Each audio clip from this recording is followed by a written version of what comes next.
Commander Zara Thorne stared at the flickering holographic display, her weathered hands trembling as she prepared to send humanity's final message across the void. The orbital station Sentinel-7 groaned under the stress of enemy bombardment, its hull scarred by plasma fire and debris from Earth's dying cities below. Through the reinforced viewport, she watched the blue marble that had been humanity's cradle burn. Crimson clouds of dust and ash obscured continents where billions had lived just hours before. The Krillian war fleet hung like metallic vultures in the upper atmosphere, their sleek vessels continuing their systematic destruction of every human settlement. "Ma'am, the quantum transmitter is ready," reported Lieutenant Hayes, his young face pale with exhaustion and grief. Blood trickled from a gash on his forehead where a support beam had struck him during the last attack. "We've got maybe 10 minutes before they breach the station's shields." Zara nodded grimly. The Krillians had come without warning, their massive armada emerging from hyperspace 3 days ago. No negotiations, no demands, just immediate, overwhelming force.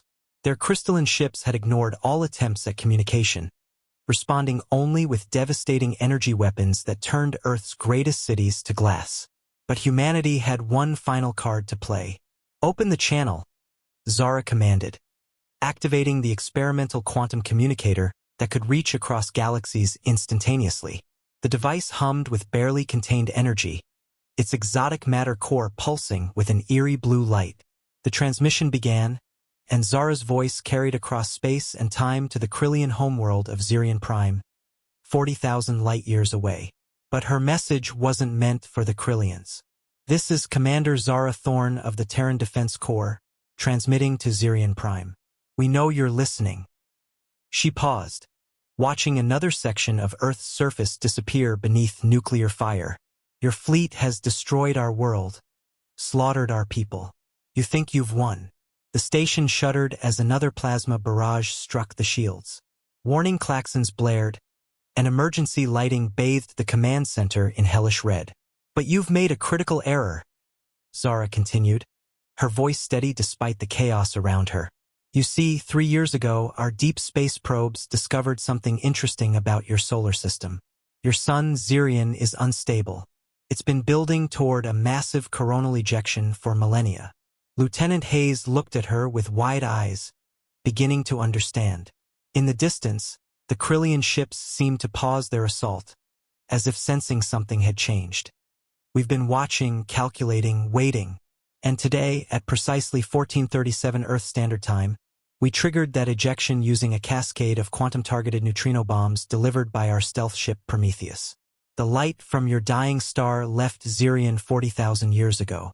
It's been traveling through space all this time, and it's about to arrive now."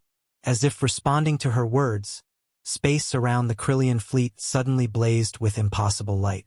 The quantum transmission carried more than just her voice. It carried the electromagnetic signature of Zirion's death throes. The Krillian ships began to flicker and fade as their homeworld, impossibly far away, burned in stellar fire.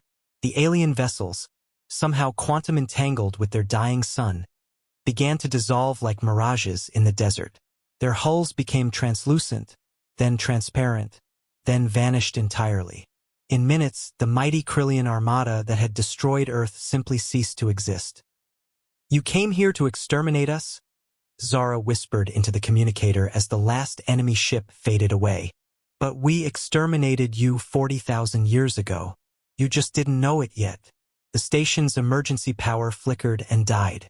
Through the viewport, Earth continued to burn, but its skies were clear of alien ships. Humanity was extinct, but they had taken their killers with them across the vast darkness of space and time. In her final moments, Commander Zara Thorne smiled grimly. Even in defeat, humanity had proven that intelligence and determination could triumph over brute force. The last transmission ended, carrying humanity's epitaph to the stars. "Some wars are won by those who think furthest ahead." The silence that followed would last forever.